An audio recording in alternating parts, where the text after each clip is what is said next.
दारात उभा असणारा भिकारी खाण्यासाठी काहीतरी मागत होता. तेवढ्यात माधुरीची मामी आली आणि म्हणाली, माझ्याजवळ तुला देण्यासाठी काही नाही, फक्त या पोरीला सोडून.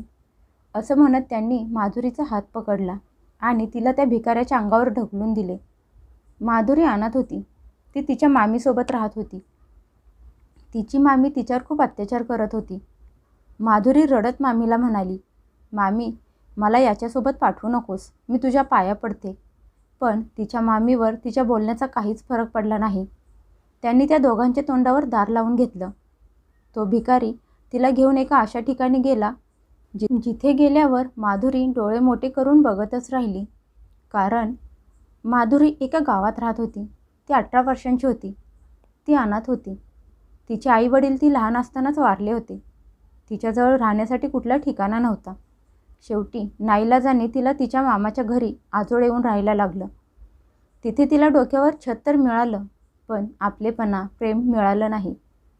तिच्या मामाचं गावात एक छोटंसं कपड्याचं दुकान होतं. घरात त्याची बायको सारिका आणि त्यांची मुलगी राधा होते. राधा आणि माधुरी दोघीही एकाच वयाच्या होत्या. एकाच घरात राहत असून पण माधुरीचं आयुष्य खूप वेगळं होतं. राधा घरात लाडकी होती, तर माधुरी घरात नोकरांसारखं राहत असायची. रोज सकाळी तिच्या मामीचा आवाज सगळ्या घरात घुमत असायचा. माधुरी, अजून पण झोपली आहेस का? महाराणीसारखी राहणार आहेस का? उठ आणि घरातल्या कामाला सुरुवात कर. माधुरी गपगुमान उठत असायची. डोळ्यावर झोप आणि मनात भीती. ती सगळं घर झाडून साफ करत असायची. जेवण, चहा, नाश्ता, कपडे, धुणंभांडी सगळं काम एकटी दिवसभर न थकता करत असायची.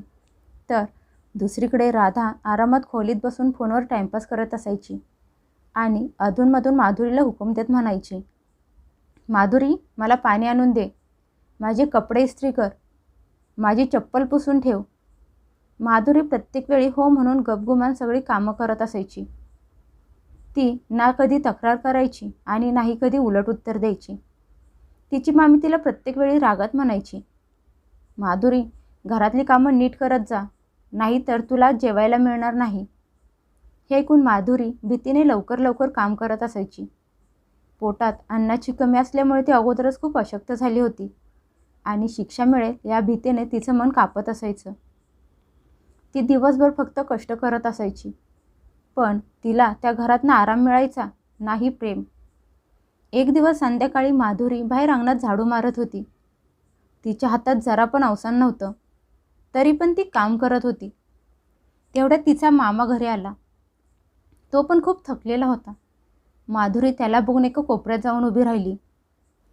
तिच्या मामाच्या मनात तिला बघून दया आली, पण तो काही करू शकत नव्हता, कारण घरात त्याच्या बायकोचं राज्य होतं. तो बायकोसमोर काही बोलत नव्हता. तेवढ्यात तिची मामी तिथे आली आणि रागात म्हणाली, अहो, आलात तुम्ही? तुमच्या लाडक्या भाचीकडे बघा, दिवसभर नुसती आराम करत असते, काहीच काम करत नाही, खूप आळशी झाली आहे. माधुरी मान खाली घालून उभी होती. तिचा मामा हळू आवाजात म्हणाला, अगं सारिका, ती काम तर करत आहे ना? नवऱ्याचं बोलणं ऐकून सारिका भडकली आणि म्हणाली, हो हो, तुम्ही तर तिचीच बाजू घेणार ना? आपण काय तिला असंच फुकटमध्ये सांभाळायचं का? बायकोचं बोलणं ऐकून तिचा मामा गप्प बसला. तो त्याच्या बायकोसमोर खूप लाचार होता. नाही बायकोशी भांडू शकत होता आणि नाही तिला काही बोलू शकत होता. त्याने माधुरीकडे बघितलं आणि काही न बोलता घरात निघून गेला. माधुरी तिथेच एकटी उभी होती. रात्र झाली. सगळे आपापल्या खोलीत झोपायला गेले. माधुरी घरात स्टोअर रूममध्ये जिथे झोपत होती तिथे तुटलेल्या खाटेवर येऊन झोपली. पोटात अन्नाचा कण नव्हता. मन पण खूप दुःखी होतं. तिने डोळे बंद करून झोपायचा प्रयत्न केला, पण झोप येत नव्हती. डोळ्यातून पाणी यायला लागलं. ती तिच्या नशिबाला दोष देत म्हणाली, देवा, जर माझ्या आईवडिलांना लवकर घेऊन जायचं होतं तर मला जन्माला तरी का घातलंस? लोकांचा अत्याचार सहन करायला? रडता रडता रात्री कधी तिचा डोळा लागला तिला समजलंच नाही. दुसऱ्या दिवशी सकाळी तिचा मामा दुकानात निघून गेला. तो गेल्यानंतर तिची मामी म्हणाली, आता अशी उभी का राहिली आहेस? जाऊन कामाला सुरुवात कर. माधुरी घाबरून तिच्या कामाला लागली. तेवढ्यात दारात एक भिकारी आला आणि म्हणाला, माई, खाईला काहीतरी दे. तिच्या मामीने दार उघडलं तर समोर एक तरुण भिकारी उभा होता. त्याचे कपडे फाटके मळलेले होते. तो म्हणाला, माई, काहीतरी खायला दे. सारिका त्याच्याकडे रागात बघून म्हणाली, माझ्याजवळ तुला द्यायला काहीच नाही. असं म्हणत तिची मामी दार बंद करणार तेवढ्यात तिची नजर काम करत असणाऱ्या माधुरीवर पडली. तेवढ्यात राधा पण तिथे आली आणि हसत म्हणाली, आई, तू बरोबर तोच विचार करत आहेस. सारिका कुच्चित हसली आणि त्या भिकाऱ्याला म्हणाली, जर तुला काही घ्यायचंच असेल तर हिला घेऊन जा. हे ऐकून माधुरी हैराण झाली आणि घाबरून रडत म्हणाली, मामी, तू हे काय करत आहेस? प्लीज मामी, माझ्यावर दया कर. माझ्यासोबत असं करू नकोस. ती रडायला लागली, पण तिच्या मामीने तिचं काहीच ऐकून घेतलं नाही. तिचा हात पकडला आणि जबरदस्ती तिला त्या भिकाऱ्याच्या अंगावर ढकलून दिलं आणि दार बंद करून घेतलं. माधुरी रडत त्या अनोळखी भिकाऱ्यासोबत एकटी राहिली. माधुरी दारात उभी राहून रडत होती. तो भिकारी खूप प्रेमाने हळू आवाजात म्हणाला, तू काळजी करू नकोस, मी तुझ्यासोबत आहे, घाबरू नकोस. माधुरीने रडत त्याच्याकडे बघितलं पण काही बोलली नाही. हळूहळू त्याच्यासोबत जायला लागली. मामाचं गाव मागं सुटलं आणि काही वेळाने ते दोघे एका मोठ्या सुंदर बंगल्याच्या बाहेर येऊन उभे राहिले. ते बघून माधुरी हैराण झाली. तिने त्या भिकाऱ्याकडे बघितलं, पण तो काही न बोलता दार उघडून त्या बंगल्यात गेला. माधुरी पण त्याच्या मागे मागे आत गेली. आतून बंगला खूप छान आणि स्वच्छ होता. माधुरी हैराण होऊन बघतच उभी होती. तेवढ्यात आतून एक म्हातारी बाई बाहेर आली. त्यांनी अगोदर माधुरीकडे बघितलं आणि नंतर तिच्या मुलाकडे बघून म्हणाली, ही कोण आहे? माधुरी शांतपणे बघत उभी होती. तिला काहीच कळत नव्हतं. तिच्या मनात प्रश्नांचं वादळ उठलं होतं. एक भिकारी आणि त्याचं एवढं मोठं घर. ती भीतीने एका बाजूला जाऊन उभी राहिली. ती म्हातारी बाई परत म्हणाली, बाळा, ही कोण आहे? तो भिकारी थोडा वेळ शांत बसला आणि नंतर माधुरीकडे बघून म्हणाला, आई, ही अनाथ आहे. हिचा कुणीच आधार नाही, त्यामुळे मी तिला आपल्या घरी घेऊन आलो. असं म्हणत तो बंगल्यातून बाहेर निघून गेला.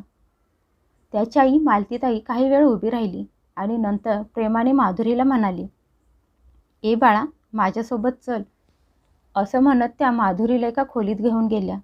नंतर थोड्या वेळाने तिला जेवण आणून दिलं आणि म्हणाल्या, बाळा, अगोदर जेवण करून घे. माधुरी हळूहळू जेवायला लागली. आज तिला कितीतरी दिवसांनी पोटभर जेवायला मिळालं होतं.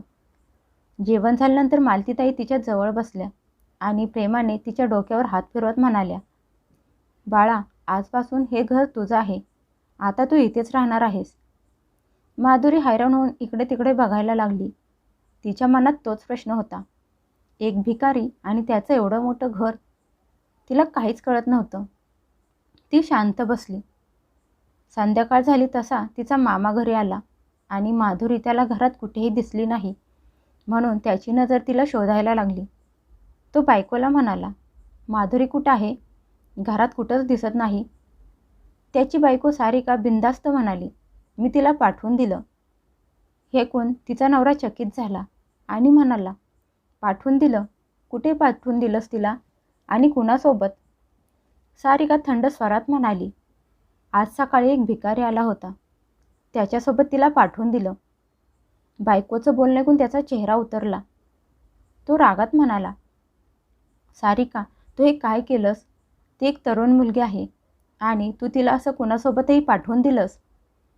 सारिका कठोर होऊन म्हणाली, मला माहीत आहे काय करायचं आहे ते. मग स्वतःच्या मुलीकडे राधाकडे बघून म्हणाली, आपली पण एक मुलगी आहे.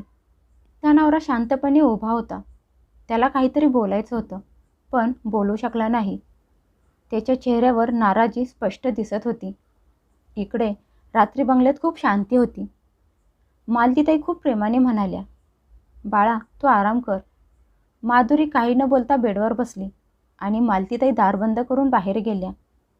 खोलीत शांतता होती. माधुरी विचार करत होती, एवढं मोठं घर आणि तो भिकारी, हे सगळं काय आहे? तिला काहीच कळत नव्हतं. विचार करता करता तिला झोप लागली. दुसऱ्या दिवशी सकाळी मालतीताई तिच्या खोलीत आल्या आणि म्हणाल्या, बाळा उठ, सकाळ झाली. माधुरी उठून बाहेर आली आणि हॉलमध्ये येऊन बसली. थोड्या वेळात मालतीताई तिच्यासाठी नाश्ता घेऊन आल्या आणि म्हणाल्या, बाळा हा नाश्ता करून घे. नाश्ता करून झाल्यानंतर खूप हिंमत करून तिने विचारलं, काकू मला काहीच कळत नाही. तो भिकारी कोण आहे आणि हे एवढं मोठं घर कुणाचं आहे? मालतीताई हळू आवाजात म्हणाल्या, बाळा मला पण यामधलं काहीच माहीत नाही. त्या थोडा वेळ थांबल्या आणि नंतर म्हणाल्या, तो फक्त त्याचं काम करतो, जास्त काही बोलत नाही. त्यांनी माधुरीकडे बघितलं आणि म्हणाल्या, बाळा तू काळजी करू नकोस. वेळ आल्यावर तुला तुझ्या सगळ्या प्रश्नांची उत्तरं मिळतील. माधुरी शांत बसली, पण तिच्या मनात अजून खूप प्रश्न होते. माधुरी हळूहळू मालतीताईंना घरातल्या कामात मदत करायला लागली. ती मालतीताईंना म्हणायची, काकू तुम्ही बसा, मी सगळी कामं करते. मालतीताई खूप प्रेमाने तिच्याकडे बघत असायच्या. पण माधुरीच्या मनात अजून पण गोंधळ सुरू होता. जेव्हा जेव्हा ती त्या मोठ्या बंगल्याकडे बघायची, तिला त्या भिकाऱ्याची आठवण यायची. तिने खूप वेळा विचारण्याचा प्रयत्न केला, पण शांत बसली. हळूहळू ती त्या घरातली हिस्सा बनली. दुसरीकडे तिच्या मामाच्या घरी त्याच्या मुलीच्या लग्नाचा विषय सुरू झाला. सारिका तिच्या नवऱ्याला म्हणाली, अहो राधाचं आता लग्नाचं वय झालं आहे. तिच्यासाठी स्थळं बघायला सुरुवात करायला पाहिजे. तिचा नवरा म्हणाला, एखादा चांगला मुलगा मिळाला तर ठीक आहे. राधा पण खूप खुश होती. एक दिवस एक स्थळ आलं आणि तिच्या आईने लगेच या स्थळाला होकार दिला. त्यांच्या घरात लग्नाची तयारी सुरू झाली आणि राधाचं लग्न अमितसोबत झालं. ती तिच्या सासरी पोहोचली. तो दिसायला ठीकठाक होता, पण खरं तर तो उनाड आणि कामचुकार होता आणि ही गोष्ट कुणालाच माहीत नव्हती. लग्नानंतर काही दिवस सगळं खूप छान चालू होतं. राधा तिच्या नव्या घरात आनंदात राहत होती. तिच्या घरात तिचा नवरा अमित आणि तिचे सासू सासरे राहत होते. पण हळूहळू तिच्या सासूचं वागणं तिच्याशी बदलायला लागलं. तिची सासू आता प्रत्येक कामात तिची चूक काढायला लागली. जेवणात चूक काढत असायची. म्हणायची, तुला घरातली कामं करायला येतच नाहीत. तुझ्या आईने तुला काही शिकवलं नाही का? तुझ्यावर नीट संस्कार केले नाहीत. सासूचं बोलणं राधाच्या मनाला खूप लागत असायचं. तिचा नवरा अमित पण खूप बदलला होता. तो आता रोज रात्री घरी उशिरा यायचा. तिच्याशी नीट बोलत नसायचा. राधाला तिच्याच घरात आता एकटं वाटत होतं. ती गपगुमान सगळं सहन करत राहिली आणि विचार करत असायची की वेळेसोबत सगळं ठीक होईल. इकडे काही महिन्यानंतर माधुरी आता घरातली सगळी कामं करत होती. पण तिच्या मनात अजून पण तेच प्रश्न घर करून होते. एक रात्री दार वाजलं. माधुरीने जाऊन दार उघडलं तर समोर तोच भिकारी उभा होता. तो काही न बोलता आत आला. मालतीताई त्याला बघून खूप खुश झाल्या आणि म्हणाल्या, आलास बाळा. ती रात्र निघून गेली. त्याने काही सांगितलं नाही आणि नाही त्याला कोणी काही विचारलं. दुसऱ्या दिवशी सकाळी तो भिकारी उठला. मालतीताईने त्याला नाश्ता दिला. त्याने चहा नाश्ता केला आणि म्हणाला, अच्छा आई आता मी जातो, असं म्हणून तो निघून गेला. आणि माधुरी त्याला फक्त जाताना बघत उभी राहिली. तिच्या मनातले प्रश्न अजूनच वाढले. हा भिकारी नक्की आहे तरी कोण? ती मालतीताईंच्या जवळ गेली आणि त्यांना म्हणाली, काकू हा कोण आहे? मालतीताई प्रेमाने तिला म्हणाल्या, माधुरी प्रत्येक गोष्टीची एक ठराविक वेळ असते. तुला वेळ आल्यावर सगळं समजेल. तू जास्त टेन्शन घेऊ नकोस. माधुरी शांत बसली, पण तिच्या मनाला चैन पडत नव्हती. तिला कळतच नव्हतं की तो भिकारी कोण आहे. इकडे राधाची हालत खूप खराब झाली होती. तिची सासू खूप कठोर वागायला लागली. तिचा नवरा प्रत्येक छोट्या छोट्या गोष्टींवर तिच्यावर चिडत असायचा. राधा सगळं गपगुमान सहन करत होती. एक दिवस राधाकडून भाजीत मीठ थोडं जास्त पडलं. ही खूप छोटी गोष्ट होती, पण तिच्या सासूने खूप मोठा मुद्दा बनवला. राधा घाबरली आणि तिचं म्हणणं मांडायला लागली, पण वाद अजूनच वाढायला लागला. तेवढ्यात अमित घरी आला आणि आल्या आल्या त्याने राधावर ओरडायला सुरुवात केली. राधाने त्याला सगळं समजून सांगायचा प्रयत्न केला, पण रागात अमितने तिच्यावर हात उचलला आणि तिला घरातून बाहेर काढलं. एका क्षणात सगळं संपलं. राधा सुन्न राहिली. तिच्या डोळ्यात पाणी होतं, पण आता सगळं संपलं होतं. अमितने तिला घरातून बाहेर काढून दार तिच्या तोंडावर बंद करून घेतलं. राधा तिथेच उभी राहून रडत राहिली. आता तिच्याजवळ राहण्यासाठी कुठला ठिकाणा नव्हता. त्यामुळे ती तिच्या माहेरी गेली. जेव्हा ती माहेरी पोचली, तिची आई तिला बघून घाबरली आणि म्हणाली, "काय झालं राधा?" राधा रडत म्हणाली, "आई, त्यांनी मला घरातून हाकलून दिलं." हे ऐकून तिची आई सारिका हैराण झाली. तिच्या आईच्या डोळ्यात मुलीची अवस्था बघून पाणी आलं. सगळ्या घरात शांतता पसरली होती. रात्री जेव्हा राधाचे वडील घरी आले, तेव्हा मुलीची अवस्था बघून खूप दुःखी झाले. राधाने रडत सगळी हकीकत वडिलांना सांगितली. तिच्या वडिलांच्या चेहऱ्यावर लाचारी स्पष्ट दिसत होती. सारिकाला पश्चाताप होत होता. दुसऱ्या दिवशी राधाचे वडील हे दुःख सहन करू शकले नाहीत. अचानक त्यांच्या छातीत दुखायला लागलं आणि ते जमिनीवर खाली पडले.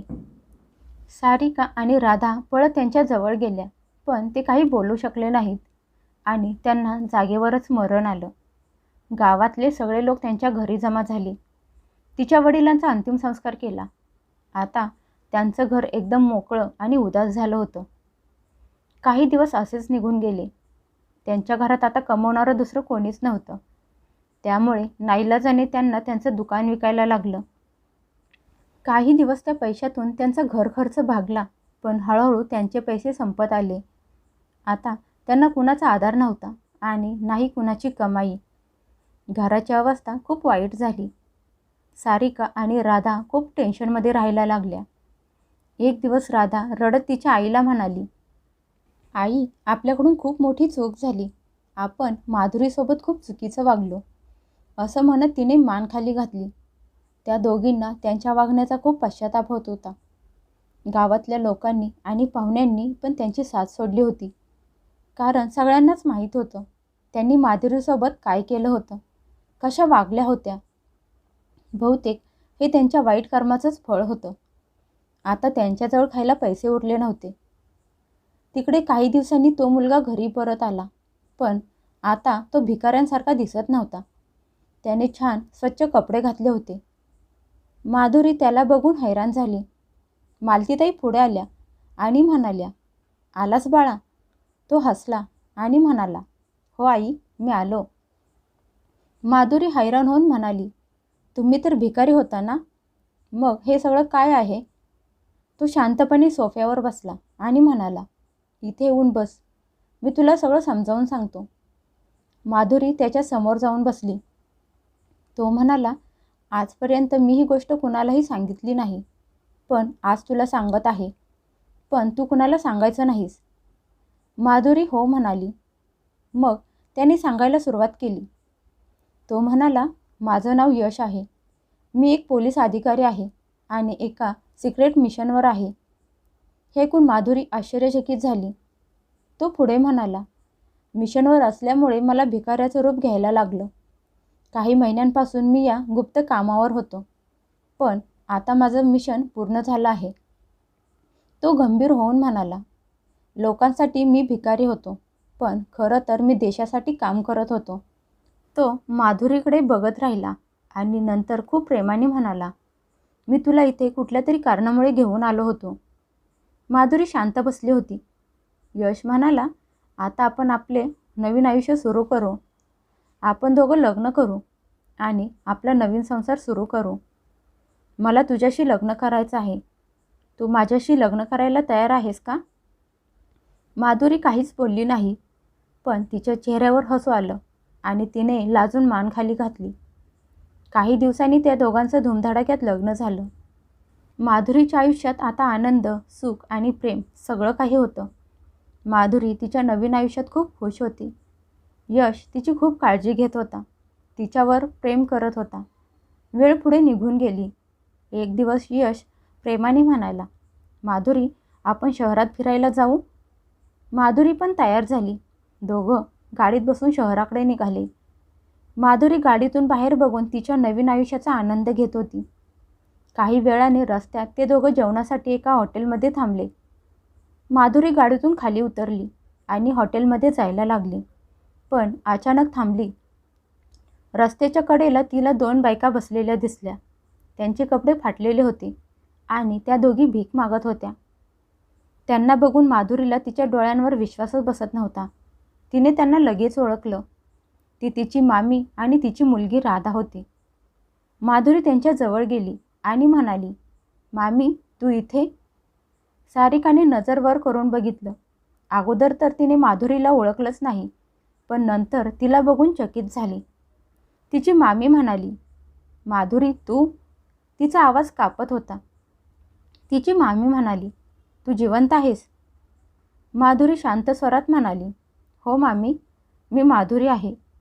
नंतर तिने तिच्या नवऱ्याकडे इशारा केला आणि म्हणाली, "मामी, तू मला ज्या भिकाऱ्याला दिलं होतंस ते हे आहेत." हे ऐकून तिची मामी रडायला लागली. ती म्हणाली, "माधुरी, मला माफ कर. आमच्याकडून खूप मोठी चूक झाली."